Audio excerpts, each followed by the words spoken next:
The sound of breaking glass shattered the quiet morning in Stockton, California, and Vivian Jennings watched as another bottle flew past her head, narrowly missing her temple by inches before smashing against the wall behind the bar. Her father had been drinking since noon yesterday, and now at dawn on this April morning in 1878, he showed no signs of stopping. The Silver Dollar Saloon, which her mother had named with such hope 15 years ago, had become a prison of sorts. Vivian had watched her father slowly destroy himself after her mother died of consumption 2 winters back, and each day brought new challenges. At 22 years old, she found herself running the saloon more than he did, managing the books, dealing with suppliers, and trying to keep the business afloat while he drank away their profits. "Get out of my sight," her father slurred from his chair in the corner, waving his hand dismissively. "You look just like her. Cannot stand looking at you." Vivian bit back the tears that threatened to form.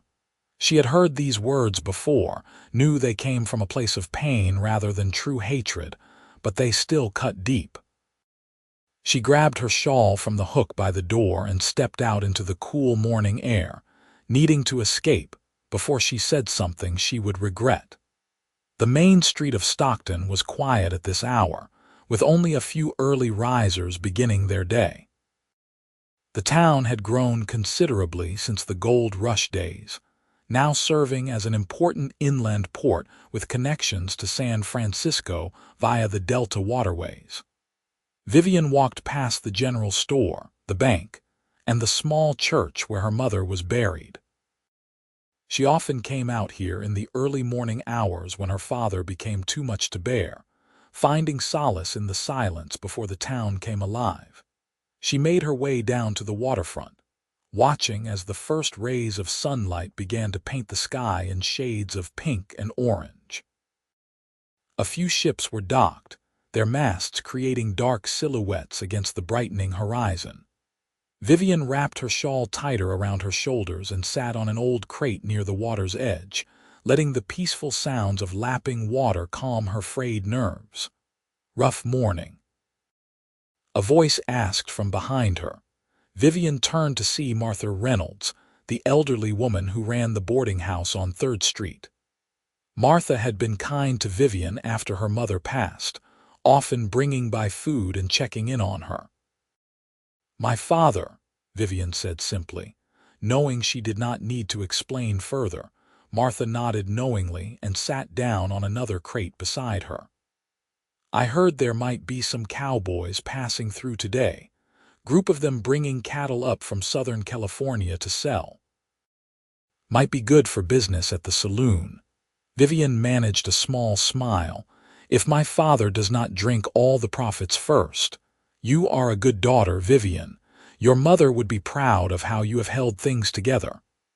Martha patted her hand gently. "But you cannot keep living like this forever. You are young. You deserve a life of your own." "Where would I go? This saloon is all I have, all my mother left behind." Vivian stared out at the water, watching the sunlight dance across its surface. "Sometimes the things we think anchor us are actually holding us back," Martha said wisely. "Just something to think about." They sat in comfortable silence for a while longer before Martha stood, her old knees creaking slightly. "I had better get back. I have guests who will be wanting breakfast soon. You take care of yourself, dear." Vivian watched her go, then remained sitting by the water for another hour, gathering her strength before returning to face whatever awaited her at the Silver Dollar. When she finally made her way back, she found her father passed out in his chair, an empty bottle on the floor beside him. She covered him with a blanket and began the work of opening the saloon for the day. By mid-morning, the place was clean, the broken glass swept up, and fresh sawdust spread on the floor. Vivian checked the liquor inventory and made notes of what they needed to order. The saloon was not fancy by any means, but it was respectable. Her mother had insisted on that, and Vivian maintained those standards even now. No gambling, no women of ill repute, just honest drinks and good conversation for the men who came in after a long day of work. The door swung open just before noon, and a group of dusty, tired-looking men filed in. Cowboys, just as Martha had predicted. Vivian counted 6 of them, all wearing the weathered look of men who had spent weeks on the trail. "Welcome to the Silver Dollar," Vivian greeted them with practiced hospitality. "What can I get for you gentlemen?" "Beer," one of them said, a burly man with a thick beard. "Cold if you have got it. We keep it in the cellar." "Nice and cool," Vivian assured him, already moving to fill their orders. As she worked, she noticed one of the cowboys hanging back from the others. He was tall, probably in his mid-20s, with dark hair that needed cutting and eyes the color of storm clouds. Unlike his companions who were already boasting about the trail and planning how to spend their pay, he stood quietly, simply watching her with an intensity that made her slightly nervous. "Can I get you something?" she asked when she had served the others. "Whiskey, please, just 1 glass." His voice was deep and measured, not the rough drawl she had expected. He had a slight accent she could not quite place, perhaps from back east. Vivian poured him a generous measure and set it on the bar. "You boys came up from Southern California, near San Diego," the bearded man answered. 3 weeks on the trail with 500 head of cattle. Glad to finally have solid ground under our feet that is not moving." "I bet," Vivian said. "Will you be staying in Stockton long?" "Few days at most. Boss is selling the cattle tomorrow, then we head back." He downed his beer and signaled for another. The quiet cowboy with the storm-gray eyes took his whiskey to a table in the corner, away from his companions. Vivian found herself glancing at him throughout the afternoon as she served other customers. There was something different about him, a kind of sadness or maybe loneliness that she recognized, because she saw it in her own mirror every morning.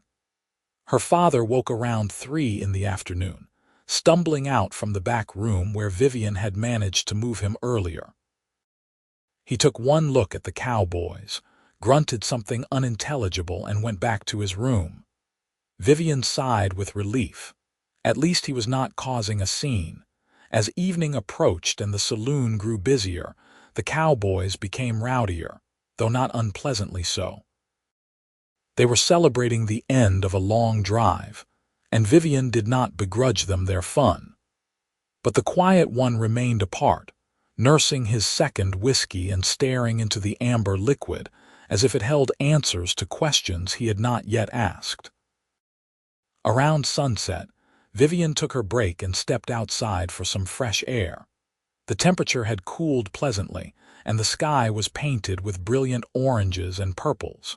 She leaned against the wall of the saloon, closing her eyes and just breathing. Beautiful evening. Her eyes flew open to find the quiet cowboy standing a few feet away. Up close, she could see the fine lines around his eyes, the way his jaw was set as if he carried the weight of the world on his shoulders. "Yes, it is," she agreed, suddenly feeling self-conscious. "Are you enjoying Stockton?" "It is nice to be in a real town again. You spend enough time on the trail, you start to forget what civilization looks like." He paused, seeming to gather his thoughts. "Your father, is he all right?" The question caught Vivian off guard. "Why do you ask? I noticed him earlier. And I noticed how you looked when he came out. I recognized that look. My own father was a drinking man." He said it matter-of-factly, without judgment or pity. Vivian felt her defenses lower slightly. "He has been struggling since my mother died. Some days are better than others." "And you run this place on your own?" "Someone has to." She tried to keep the bitterness from her voice and failed. The cowboy was quiet for a moment, then extended his hand. "Name is Grant Patterson." She took his hand, noting the calluses and strength in his grip. "Vivian Jennings." "Pleased to meet you, Miss Jennings." Thank you for the hospitality today. It has been a while since I have been somewhere that felt this welcoming." There was something in the way he said it that made Vivian's heart squeeze. Before she could respond, one of his companions called out from inside the saloon. "Patterson, get in here. We are buying another round." Grant glanced back, then returned his attention to Vivian. "I should go, but thank you for talking with me." He headed back inside, and Vivian remained outside for a few more minutes, wondering why a simple conversation with a stranger had affected her so much. Perhaps it was because he had seen her situation and not judged her for it. Perhaps it was the quiet understanding in his eyes. Or perhaps it was simply that she was lonely, and he seemed equally so. The rest of the evening passed in a blur of serving drinks and managing the usual saloon business. The Cowboys eventually left to find food and lodging for the night, with Grant giving her a small nod of goodbye that made her pulse quicken unexpectedly. She told herself she was being foolish. He was just passing through, would be gone in a few days, and she would never see him again. But the next morning, when she opened the saloon, Grant Patterson was sitting on the steps waiting for her. "Morning," he said, standing and removing his hat. "I hope you do not mind. I wanted to talk to you without my companions around." "About what?" Vivian asked, unlocking the door. "Could I help you today? With the saloon work?" The question came out in a rush, as if he had been rehearsing it. Vivian stared at him in surprise. "Why would you want to do that?" "Because I saw how hard you work. Because I've got time before we head out tomorrow. And because I would like to spend more time talking with you, if that is all right." His honesty was disarming. "You do not have to do that," Vivian said, though part of her desperately wanted to say yes. "I know I do not have to. I want to." Grant met her eyes steadily. "Please." Against her better judgment, Vivian nodded. "All right. Come in." They worked together throughout the morning, and Vivian found herself relaxing around him. Grant proved himself useful, moving barrels, fixing a broken chair, and even helping her with the inventory. More than that, though, they talked. Really talked. He told her about growing up in Pennsylvania, about losing his mother young and being raised by his harsh, alcoholic father who eventually drank himself to death. He spoke of heading west at 18, working various ranches, learning the cattle business from the ground up. Now, at 25, he was one of the most trusted hands on the Mendoza Ranch near San Diego. "But it is not my ranch," he said as they took a break in the early afternoon. "I am just a hired hand. I have been saving money, hoping to buy my own land someday, but it is slow going." "I understand that feeling," Vivian said. "I have dreams too. Used to want to open a restaurant, something nicer than a saloon. My mother was an excellent cook, taught me everything she knew. But now," she gestured around at the silver dollar, "I am trapped here." "You are not trapped," Grant said firmly. "You are choosing to stay out of love and duty. That is different, but Vivian, you do not owe your father your entire life, especially if he is destroying his own." The words hit her hard because they were true. "What am I supposed to do? Just leave him?" "I cannot answer that for you, but I will tell you what I learned after my father died. I spent years trying to save him, trying to make him stop drinking, trying to fix him. And in the end, he died anyway, and I had wasted all that time. You cannot save someone who does not want to be saved." Vivian felt tears prick her eyes. "He is all I have left." "No," Grant said softly, reaching across the table to gently touch her hand. "You have yourself. You have your dreams. You have your whole life ahead of you." The touch of his hand sent warmth flooding through her, and Vivian realized with a start that she was developing feelings for this cowboy who had appeared in her life just yesterday. It was ridiculous. It was too fast. It was impossible. And yet, her heart did not seem to care about logic. That evening, when Grant's companions returned to the saloon, Vivian noticed how they teased him about spending the day helping her. But Grant took it good-naturedly, never once making her feel embarrassed or uncomfortable. When the night grew late and the saloon finally emptied, Grant lingered after the others had left. "We are heading out at dawn tomorrow," he said quietly. "I just wanted to say thank you. Today was one of the best days I've had in a long time." "For me too," Vivian admitted. They stood there in the lamplight, the air between them charged with unspoken feelings. Grant took a step closer, his hand coming up to gently cup her cheek. "Vivian, I know we just met. I know this is crazy, but I feel something with you that I have never felt before. Like I have been wandering my whole life and suddenly found something worth standing still for," her breath caught. "I feel it too. But Grant, you are leaving tomorrow." "I know, and I have obligations. The Mendoza family has been good to me. I cannot just abandon them." His thumb stroked her cheekbone softly. "But I want you to know, if things were different, if I had my own place, if I could offer you something better than a cowboy's wages, I would ask you to come with me." "And if things were different, I think I would say yes," Vivian whispered. He leaned down slowly, giving her time to pull away if she wanted, but she did not. His lips met hers in a kiss that was gentle and searching, full of promise and regret all at once. When they finally parted, Vivian felt tears streaming down her face. "I should go," Grant said roughly, clearly fighting his own emotions. "I should go before I do something foolish like ask you to marry me after knowing you for 2 days. Vivian laughed through her tears. That would be foolish, but she did not want him to go. She wanted to grab his hand and beg him to stay, to take her with him, to run away and build a new life together. But years of being practical and responsible held her back. "Goodbye, Vivian," Grant said, backing toward the door. "I will never forget you." "Goodbye, Grant," she managed to say. He left, and she stood alone in the empty saloon, crying for what could have been. Sleep eluded her that night. Vivian lay in her small room above the saloon, staring at the ceiling and replaying every moment of the past 2 days. She had never felt such an instant, powerful connection with anyone. Grant understood her in ways no one else did. He saw her not as just the saloon keeper's daughter, but as a woman with dreams and desires of her own. As the sky began to lighten outside her window, Vivian finally drifted into an uneasy sleep, only to wake an hour later with a start. The sun was rising. Grant would be leaving. She threw on her robe and hurried to the window that overlooked the main street.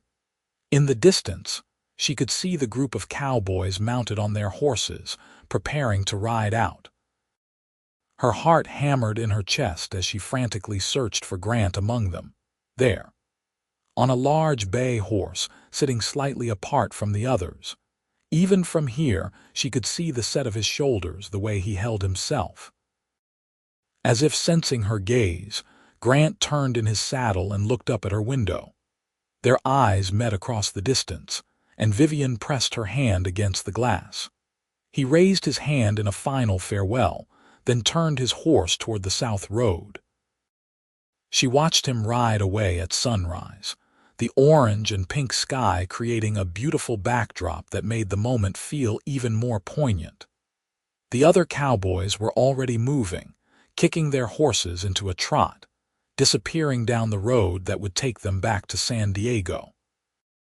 But Grant remained at a walk, falling behind his companions.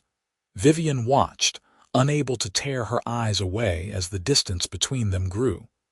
Any moment now, he would disappear around the bend in the road, and that would be it. He would be gone from her life forever. Her father's voice drifted up from downstairs, calling for her in that demanding tone he used when he wanted her to serve him. The sound represented everything that held her back, everything that kept her trapped in a life she had not chosen.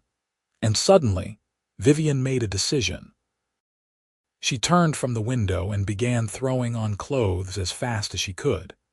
A simple blue dress, her sturdy boots, her warmest shawl. She grabbed the small wooden box from under her bed, the one that contained all the money she had managed to save over the years. It was not much, but it was hers. She raced down the stairs, past her father who was slumped in his chair, and out into the cool morning air. Her heart pounded as she ran down the main street, past the surprised early risers toward the South Road.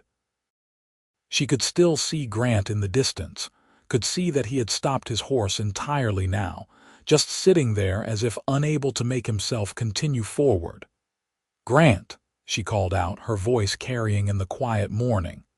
"Grant Patterson." He wheeled his horse around, his eyes widening when he saw her running toward him. In one fluid motion, he dismounted and began running toward her as well. They met in the middle of the road, both breathing hard. "I cannot go without you," Grant said before she could speak, his hands gripping her arms. "I got 50 yards down that road and realized I cannot do it. I cannot ride away from you. I do not care if it is crazy or too fast or makes no sense. Vivian, come with me. We will figure it out together." "Yes," Vivian gasped out. "Yes, I want to come with you. I want a life. I want a chance. I want you." Grant pulled her into his arms and kissed her fiercely, a kiss full of promise and joy and relief. When they broke apart, both were grinning like fools. "Are you sure?" he asked, needing to know she was certain. "Your father, the saloon. He made his choices. I am making mine." Vivian felt a weight lift from her shoulders. "The saloon will survive or it will not, but either way it cannot be my responsibility anymore. I choose myself. I choose us." "Then let us go," Grant said, and the smile on his face was brighter than the rising sun. "Let us start our life together." They walked back to where his horse waited patiently. Grant helped Vivian mount, then swung up behind her, wrapping one arm securely around her waist. As they began riding south to catch up with the others, Vivian looked back one final time at Stockton. She felt a twinge of guilt about her father, but Martha would check on him. The townspeople would help, and maybe, without her enabling him, he would finally face his demons, or maybe he would not. But that was no longer her burden to carry. The morning air was fresh and full of possibility as they rode. Vivian leaned back against Grant's solid chest, feeling safer and more hopeful than she had in years. Whatever challenges lay ahead, they would face them together. They caught up with Grant's companions within an hour. The other cowboys whooped and hollered when they saw Vivian riding with Grant, making good-natured jokes and congratulations. The bearded man, whose name Vivian learned was Tom, rode up alongside them with a knowing grin. "About time, Patterson. We all saw how you two were looking at each other. Figured you would do something crazy like this." "This is Vivian," Grant said, a note of pride in his voice. "We are going to get married as soon as we can find a preacher." More cheers went up from the group, and Vivian felt herself blushing but also laughing. The joy in Grant's voice, the acceptance from his friends, the adventure ahead, it all felt like a dream. They rode through the day, stopping occasionally to rest the horses and take water. Vivian had never been this far from Stockton before, and everything seemed new and exciting. Grant shared his lunch with her, and they talked constantly, learning more about each other with every passing mile. "I have about $600 saved," Grant told her as they rode. "It is not enough to buy much land, but it is a start. I figured I would need to work another few years at least." "I have almost 200, Vivian said. "I was saving too, though I never really knew what for." "Now we are saving together," Grant said, squeezing her waist gently. "We will figure it out. Maybe we can find work together somewhere, save up faster." That evening, they made camp under a sky full of stars. The other cowboys set up bedrolls and started a fire while Grant helped Vivian down from the horse. Her legs were sore from riding and she stumbled slightly, but he caught her easily. "You all right?" he asked with concern. Just not used to riding so much, she admitted. I will adjust. Tom, the bearded cowboy, proved to be an excellent camp cook, making beans and bacon that tasted delicious after the long day. The men treated Vivian with respect, making sure she was comfortable and had everything she needed. As night fell and the temperature dropped, Grant wrapped a blanket around both of them as they sat by the fire. "Tell me about the Mendoza Ranch," Vivian said softly. "What is it like?" "It is a good outfit. Senator Mendoza is fair, pays well, treats his workers right. He has 3 daughters, all younger than us. His wife is kind. They will like you." Grant paused. "Though I should warn you, I live in the bunkhouse with the other hands. It is not fancy." "I do not need fancy," Vivian assured him. "I just need honest work and a chance for a future." "Senator Mendoza's wife might have worked for you at the main house," Tom interjected from across the fire. "She is always complaining that she needs help with cooking and cleaning, and if you can cook like Patterson says, she will be thrilled." That night, Grant laid out his bedroll for Vivian while he took first watch with the horses. She protested, saying he needed rest too, but he insisted. "You have already given up everything to be here. The least I can do is make sure you are comfortable." Vivian lay under the stars, wrapped in Grant's blanket that smelled like leather and sage in him, and felt more content than she had in years. Yes, she had taken a huge risk. Yes, she had abandoned her responsibilities. But she had also chosen life and hope over slow decay. The next few days on the trail passed similarly. They rode during the day, made camp at night, and gradually made their way south. Grant and Vivian grew closer with each passing hour, sharing stories and dreams and quiet moments. He told her about his hopes of owning his own ranch someday, of having a family, of building something permanent. She told him about her love of cooking, her memories of her mother, her secret desire to have children of her own someday. "How many children?" Grant asked one evening as they walked together near the camp. "At least 3, Vivian said. "I was an only child and it was lonely. I want a house full of noise and laughter." "I always wanted a boy I could teach to ride and work cattle," Grant admitted, "but girls would be wonderful too. Really, I just want a family. A real one, not like what I grew up with." "We will have that," Vivian said with certainty. "We will build something good together." After nearly 2 weeks of travel, they finally reached the Mendoza Ranch outside of San Diego. Vivian was awed by the sprawling property, with its whitewashed buildings, numerous corrals, and hundreds of cattle grazing in the distance. The ranch house itself was a beautiful Spanish-style structure with a red tile roof and a wide veranda. Senator Carlos Mendoza came out to greet the returning cowboys, a stocky man in his 50s with a thick mustache and kind eyes. He frowned slightly when he saw Vivian, and Grant quickly dismounted to explain. "Senator, this is Vivian Jennings. We met in Stockton. She is going to be my wife, and we were hoping you might have worked for both of us here." Senator Mendoza studied them both carefully, then called for his wife. Senora Isabella Mendoza was a handsome woman with graying hair and a warm smile. She listened as Grant explained the situation, her eyes moving between the young couple. "You are certain about this?" she asked Vivian directly. "You left everything to come here with a man you barely know." "Yes, Senora," Vivian said firmly. "I am certain." Isabella smiled. "Then you are either very brave or very foolish. Perhaps both. Come inside and let us talk properly." While Grant went with Senator Mendoza to tend to the horses, Vivian followed Isabella into the ranch house. The interior was cool and beautifully appointed, with thick adobe walls and comfortable furniture. They sat in a parlor, and Isabella poured them both water. "Tell me about yourself," Isabella said simply. Vivian told her story about her mother's death, her father's drinking, running the saloon, and meeting Grant. She was honest about everything, including her decision to leave without properly settling affairs.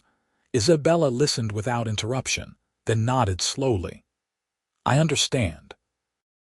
I too left my family's home to marry Carlos. My parents did not approve because his family was poor, but love is worth taking risks for." She paused. "However, you must understand your position here. You are not married yet. It would not be proper for you to stay in the bunkhouse with Grant." "I understand," Vivian said quickly. "I do not want to cause any impropriety. You will stay in the house with us until you and Grant are married. There is a small room off the kitchen that is empty. And yes, I do need help. My daughters are useless in the kitchen, and I am trying to run this household with only old Rosa, who is nearly deaf. If you are willing to work, I am willing to employ you.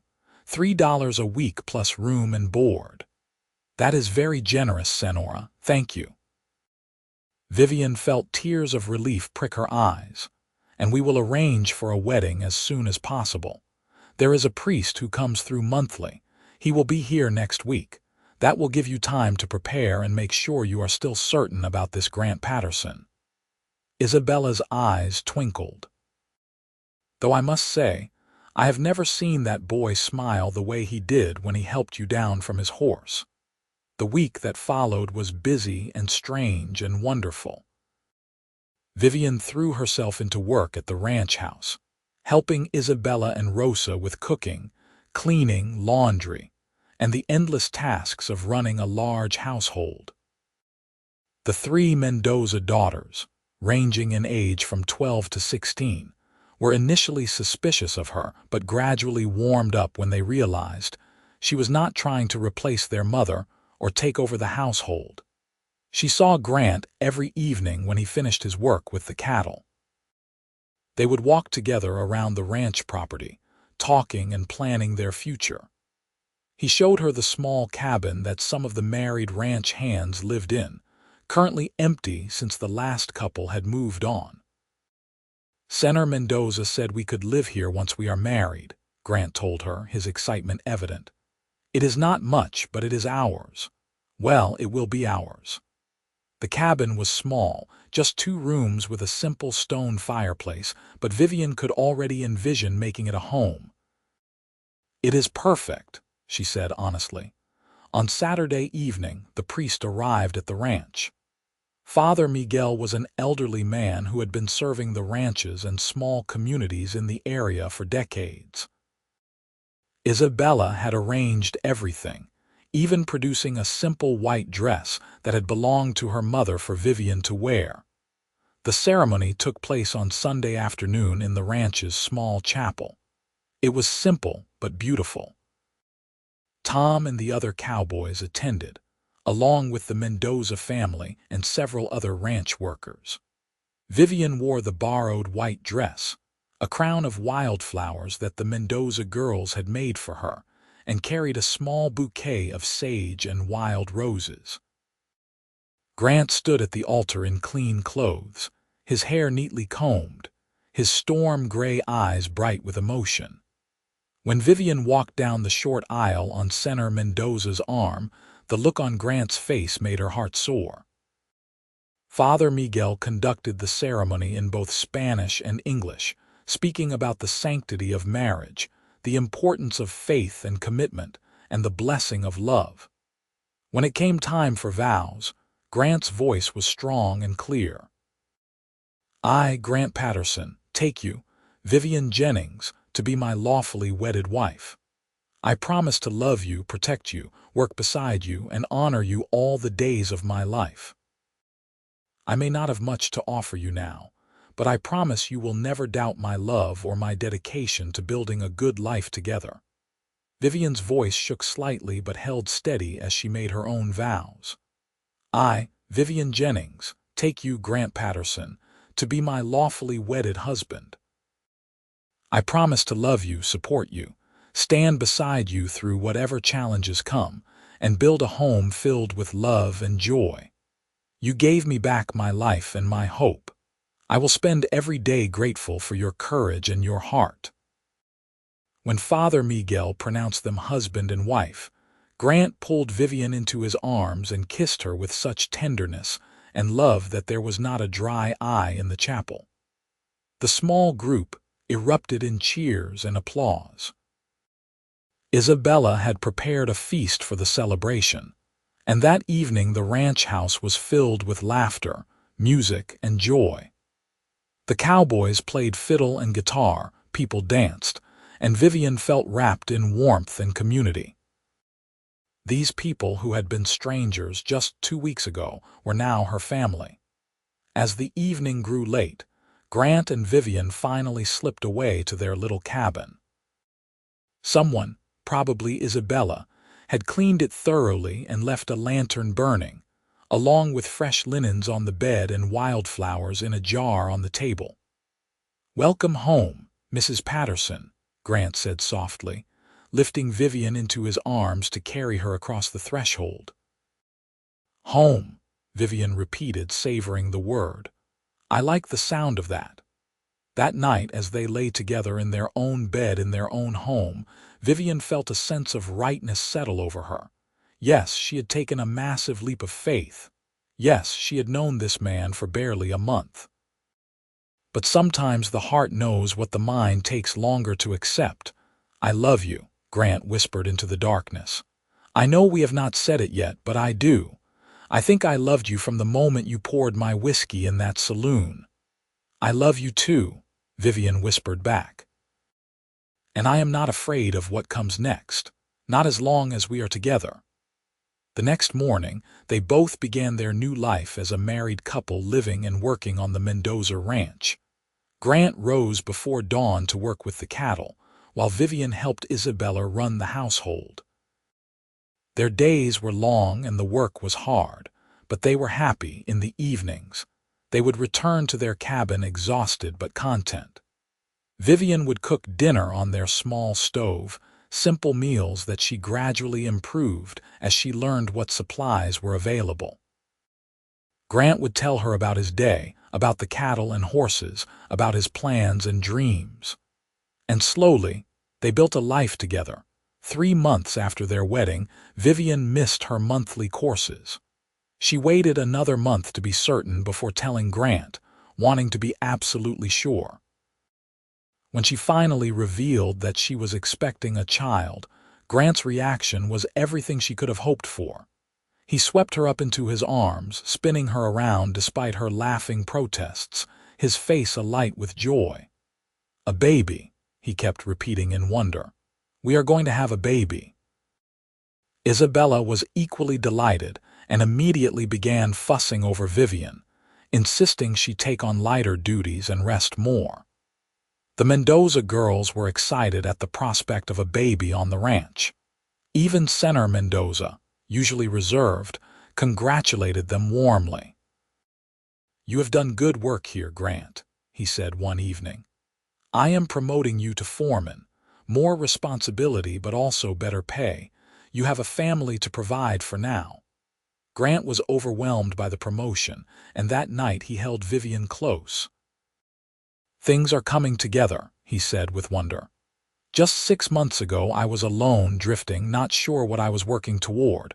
Now I have you, our baby coming, a position of responsibility. It feels like a dream." "It is real," Vivian assured him. "We made this happen, together." As her pregnancy progressed, Vivian found herself reflecting often on the choice she had made that morning in Stockton. Occasionally, she felt guilt about her father, wondering if he was all right. But a letter arrived 5 months after she left, forwarded through the Mendoza's address. It was from Martha Reynolds. The letter informed Vivian that her father had fallen ill shortly after she left. Martha had taken him in and cared for him. The doctor said it was his liver, destroyed by years of drinking. In his final days, her father had been lucid and had asked Martha to tell Vivian he was sorry. He understood why she left. He hoped she had found happiness. He died peacefully, Martha assured her, and was buried next to his wife. Vivian cried when she read the letter, grieving for what could have been, for the father he might have been if alcohol had not consumed him. But she also felt a sense of closure. He had understood. He had let her go, and in the end he had been cared for. Grant held her as she cried, offering silent comfort. "You did the right thing," he said finally. "For both of you, you gave him his dignity by not forcing him to watch you sacrifice your life for his mistakes, and you gave yourself a chance at happiness." The letter also mentioned that the Silver Dollar Saloon had been sold to pay her father's debts, with the small remainder set aside for Vivian. Martha had deposited it with the bank and included the details. It was not much, just $70, but it felt like a final blessing from her parents. "We will add it to our savings," Vivian said, wiping her tears, "for our land fund." Their son was born on a warm spring evening in April of 1879, exactly 1 year after Vivian and Grant had first met. The labor was long and difficult, but Isabella and the midwife stayed with her throughout. When Grant was finally allowed into the room and saw his wife holding their red-faced, squalling son, he wept openly. "He is perfect," Grant said in awe, gently touching the baby's tiny hand. "What should we name him?" They had discussed names for months but never quite decided. Now, looking at their son, Vivian knew. "Matthew, after my father. His middle name can be Carlos after Senator Mendoza." "Matthew Carlos Patterson," Grant said, testing it out. "I like it." Little Matthew proved to be a healthy, hungry baby who kept them both exhausted but overjoyed. Vivian reduced her hours helping Isabella, focusing on caring for her son, while Grant worked harder than ever to provide for his growing family. 2 years later, their daughter arrived. They named her Isabel Rose, after Isabella Mendoza and Vivian's mother Rose. Isabel was a peaceful baby, the complete opposite of her brother, and Grant was utterly smitten with her. "I have everything I ever wanted," he told Vivian one evening as they sat together watching their children play. Matthew, now 2, was toddling around while Grant held 6-month-old Isabel. "A family, a home, work I can be proud of, and we have been lucky," Vivian agreed. "The Mendozas have been so good to us. Better than good. But Vivian, I want more. Not because what we have is not enough, but because I want to build something that is truly ours. I want our children to inherit land, a real legacy." Grant paused. "I have been looking at property. There is a section about 10 miles from here near the river. 200 acres. The owner wants $800 for it." Vivian's breath caught. "That is a lot of money." "We have saved 600, and Senator Mendoza said he would lend us the rest if we want it. We could pay him back over time." Grant's eyes were bright with possibility. "It is good land, Vivian. We could run cattle, maybe grow some crops, build our own ranch." It was terrifying and exciting all at once. They had security here, had built a good life. Striking out on their own was a risk. But Vivian thought about what Grant had said to her that first day in the saloon, about not owing anyone her entire life, about choosing her own path. "Let us look at the land," she said. Together. The following Sunday they rode out to see the property, leaving the children with Isabella. The land was beautiful with rolling hills, good grass for cattle, and a creek that ran through it year-round. There was even a small grove of oak trees that would be perfect for building a house. "We could start small," Grant said, his voice full of dreams. "Build a small house at first, just enough for our family. Buy a small herd, maybe 20 head to start, build up slowly. I could still work for Senator Mendoza part-time until we get established." Vivian walked around the property, imagining their life here. She could see children running through the grass, cattle grazing on the hills, a garden near the house. It would be hard work, harder than anything they had done so far, but it would be theirs. "Let us do it," she said. "Let us build our ranch." Senator Mendoza was generous with his loan and his advice. Over the next year, while still working at the Mendoza ranch, Grant spent every spare moment on their land. With help from Tom and the other cowboys, he built a modest house, 3 rooms with a covered porch. It was not fancy, but it was solid and well made. Vivian helped when she could, planting a garden, sewing curtains, making their new house a home.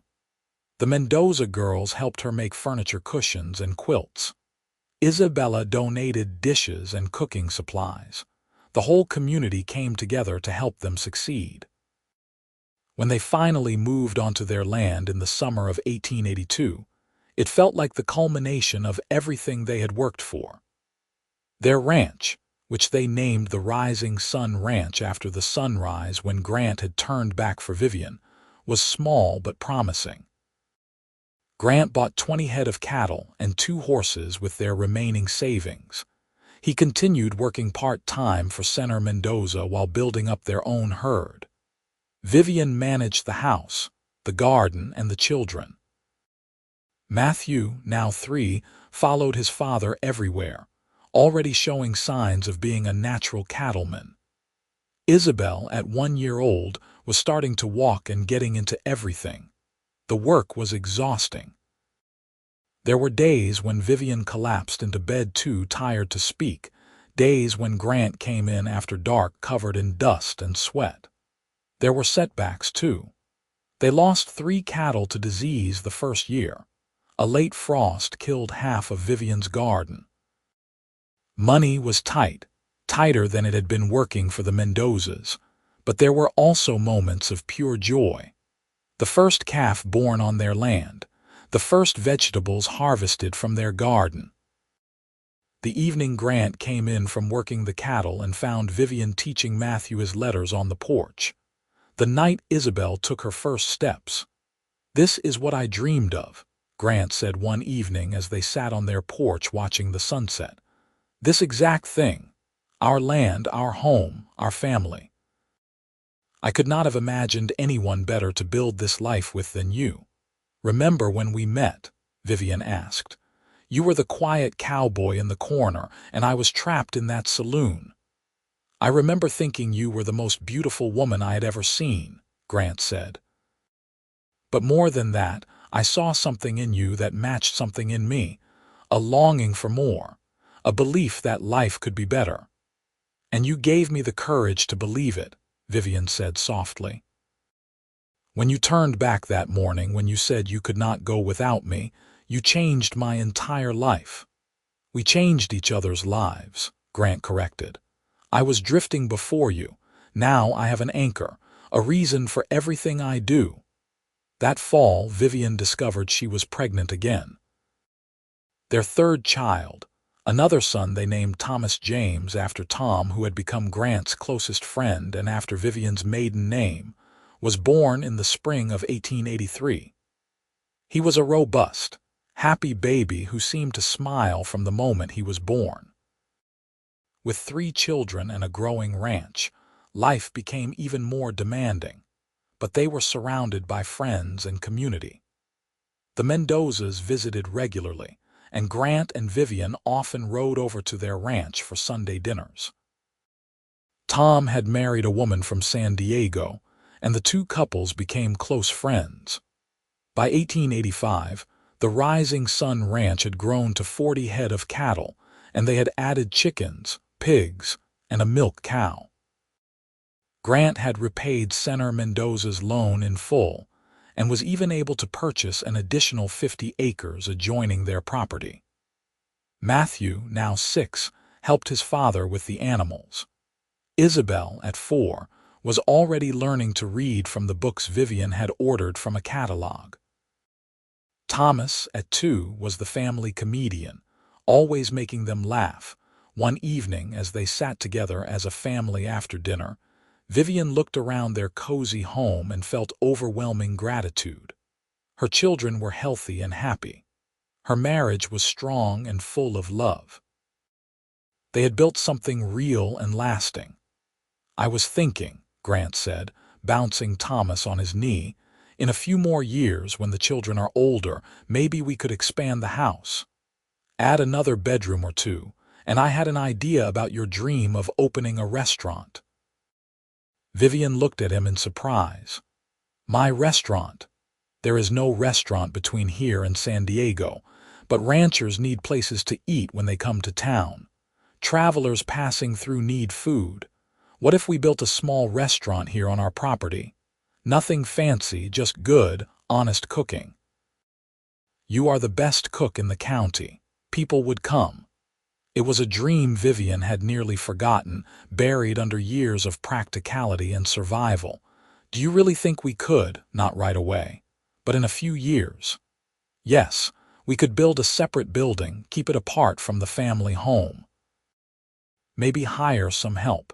Matthew and Isabel could help as they get older." Grant's enthusiasm was infectious.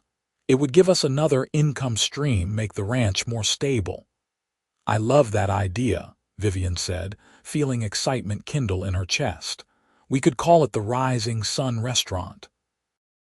"Perfect," Grant said.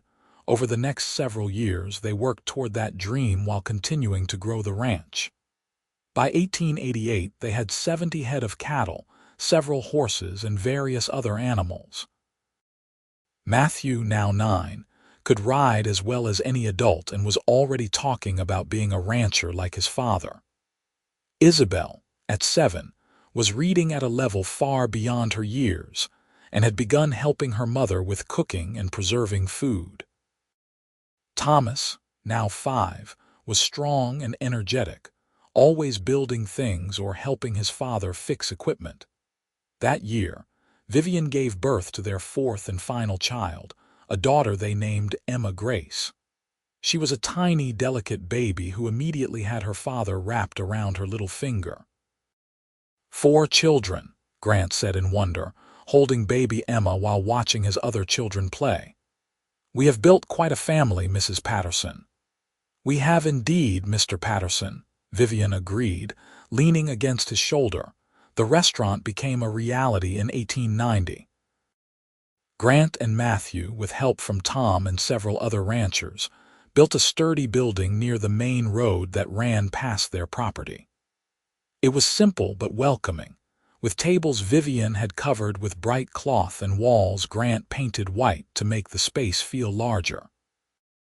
The Rising Sun restaurant opened in March, serving dinner 3 nights a week. Vivian's cooking was everything Grant had promised, and word spread quickly. Within months, they were serving 5 nights a week and considering expanding their hours. Isabel and Matthew helped serve customers, while Thomas entertained the younger children who came with their families. The restaurant brought not just income, but community. It became a gathering place where ranchers and their families could meet, share news, and enjoy good food. Vivian hired 2 women from San Diego to help with cooking and serving, creating jobs while also giving herself more time with her family. By 1895, the Rising Sun Ranch and restaurant were thriving. Grant had expanded their herd to over 100 cattle and had developed a reputation as one of the best cattlemen in the region. Young ranchers came to learn from him, and he was always generous with his knowledge.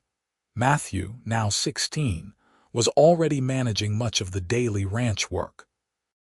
He had his father's work ethic and his mother's business sense, and Grant knew the ranch would be in good hands when he eventually passed it on. Isabel, at 14, had become indispensable in running the restaurant and was already creating her own recipes. Thomas, at 12, had shown an aptitude for working with horses and was training them for sale. Emma, now 7, was the family artist, drawing pictures of ranch life that Vivian treasured. One evening, as Vivian and Grant sat on their porch watching the sunset, a daily ritual they had maintained for years, Grant took her hand. "Do you ever regret it?" he asked quietly. "Running away with me that morning, giving up everything you knew." Vivian looked at him in genuine surprise. "Never, not once. How could I regret the life we have built, our children, our ranch, our restaurant, our love? Grant, you gave me everything. You gave me everything, he countered. You took a leap of faith on a cowboy you barely knew. You worked beside me through every challenge. You made our house a home. You are the reason all of this exists. We are the reason, Vivian corrected gently. Together. They sat in comfortable silence, watching the sun paint the sky in brilliant oranges and pinks. It reminded Vivian of that long-ago morning in Stockton when she had watched Grant ride away, then turn back. The morning that had changed both their lives forever. I was so scared that morning, she admitted softly, when I ran after you.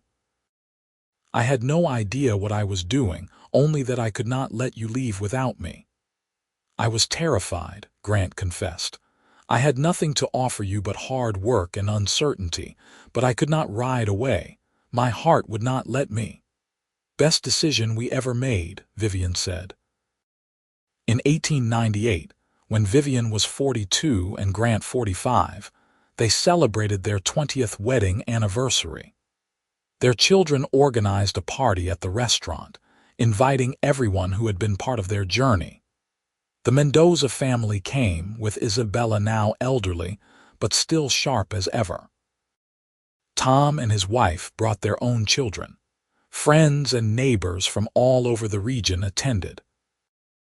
As Vivian looked around at the crowded restaurant, at the faces of people who had become family, at her grown children serving food and laughing, at Grant standing beside her with silver threading through his dark hair but his storm-gray eyes still full of love, she felt complete satisfaction. "Thank you," she whispered to Grant as they stood together watching the celebration. "For what?" he asked, putting his arm around her waist. "For turning back, for not going without me, for building this life with me." "Thank you for running after me," Grant replied, "for taking a chance, for loving me. You are the best thing that ever happened to me, Vivian Patterson." They kissed, to the cheers and applause of their friends and family, just as they had 20 years ago in that small chapel. Matthew married a rancher's daughter in 1899, and they built a house on the western section of the Rising Sun Ranch. He and his wife gave Grant and Vivian their first grandchild, a boy, in 1900. Isabel married a banker from San Diego in 1901 and moved to town, though she still came home regularly to help with the restaurant. Thomas took over the horse training operation entirely, expanding it into a successful business of its own. And Emma, their baby, showed signs of wanting to attend college, a dream Grant and Vivian encouraged and saved for. As the new century dawned, Grant and Vivian gradually stepped back from the day-to-day operations of the ranch and restaurant. Matthew ran the cattle operation with skill and dedication. Isabel managed the restaurant with creativity and business acumen. Thomas's horse training business supported itself. And Emma was preparing for school. Grant and Vivian finally had time to simply enjoy the life they had built. They traveled a bit, visiting San Francisco and Sacramento, seeing parts of California they had never explored. But they always returned to the Rising Sun Ranch, to the home they had built together, to the land they loved. In 1905, at 65 years old, Grant still insisted on helping with ranch work despite his children's protests. One day in October, he and Vivian rode out together to the far pasture to check on the cattle, something they still did regularly together. They sat on their horses on top of a hill, looking out over their property. The house they had built, now expanded and improved, the restaurant that was always full, the corrals and barns, the cattle grazing peacefully. In the distance, they could see Matthew's house and the small cabin where Thomas lived.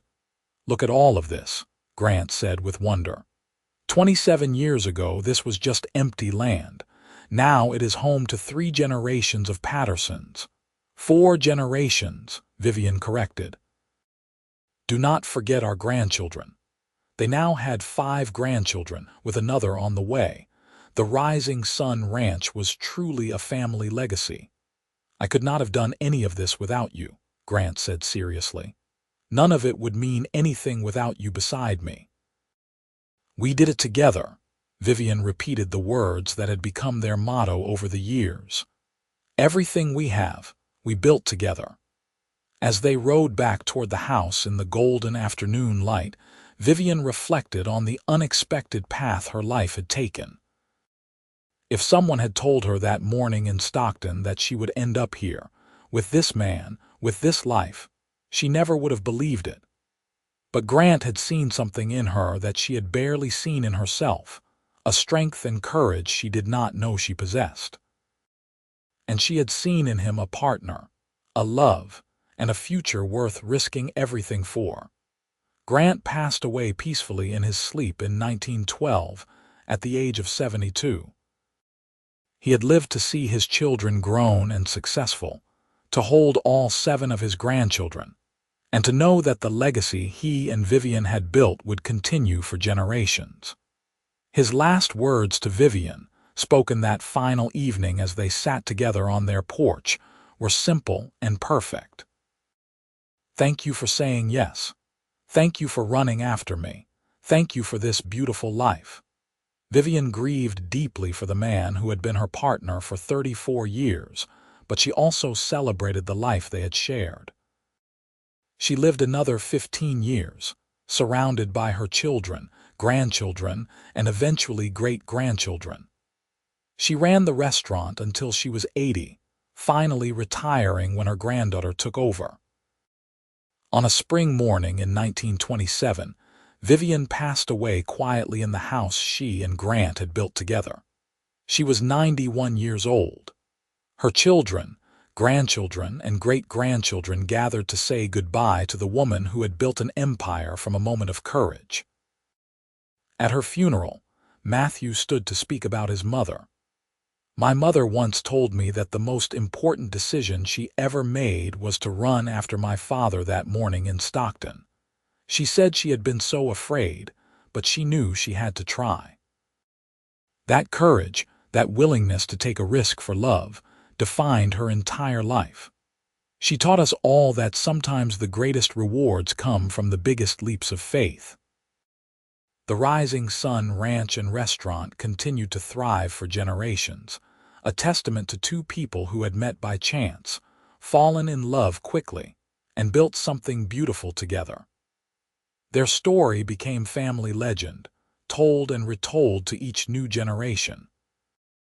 The moment when Grant turned back and said he could not go without Vivian, and her decision to run after him, became the foundation of a love story that spanned decades and touched countless lives. It was a reminder that sometimes love happens fast, that sometimes you have to take risks, and that the best things in life often come when you are brave enough to say yes to the unknown. On the porch of the original house at the Rising Sun Ranch, now over 100 years old, but still standing strong, there hangs a wooden sign that Matthew carved after his parents passed. It reads simply, "Here lived Grant and Vivian Patterson, who proved that true love is worth any risk, any sacrifice, and any leap of faith." And if you visit the Rising Sun Ranch today, now run by the 6th generation of Pattersons, they will tell you the story of how it all began. With a cowboy riding away at sunrise, a woman watching from a window, and 2 hearts brave enough to choose love over fear. The ranch stands as a monument to what 2 people can build when they refuse to let love slip away, when they turn back, when they run forward, when they say yes to the possibility of something beautiful. Grant and Vivian Patterson's legacy lives on not just in the land and buildings they created, but in the love story that started it all, a story that began with 5 simple words. I cannot go without you, and a single word in response, yes. Everything that followed, all the years of joy and struggle, all the children and grandchildren, all the success and growth, All of it stemmed from that moment of courage at sunrise when two people chose each other and chose to believe in possibility. Their story reminds us that love does not always follow a logical timeline, that sometimes the heart knows before the mind catches up, and that the best adventures in life often start with a risk. Grant and Vivian took that risk together, and in doing so, they created a love story for the ages. The Rising Sun Ranch still welcomes visitors, and the restaurant still serves meals based on Vivian's original recipes. The cattle still graze on the hills Grant first saw and knew could be home. The house still stands strong, sheltering new generations of the family. And every morning at sunrise, if you stand in just the right spot on the property, you can almost imagine it. A young cowboy on horseback, riding away, a young woman running after him. Two people finding each other at exactly the right moment in exactly the right way. That is the magic of the Rising Sun Ranch. It is not just a place. It is a testament to love, courage, and the beautiful things that happen when we are brave enough to take a chance on forever. Grant and Vivian Patterson lived that truth every single day of their lives together.